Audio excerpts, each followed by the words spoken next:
Maglalaga tayo ng liempo. Ayan. So, ilalagay natin dito. Papalambot tayo. So, ayan. Lalagyan natin ng sibuyas.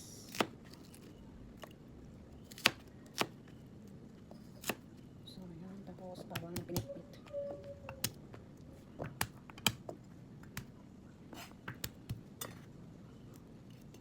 Tapos, lalagyan natin yung pamintang buo. Tapos, siya ka laurel. Dahon ng laurel. Para po sakit sa mata. Lagyan natin ng asin para lumasa.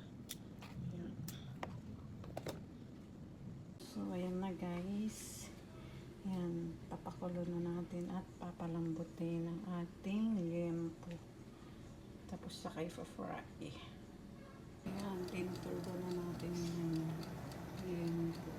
Guys, pumuputok-putok pa.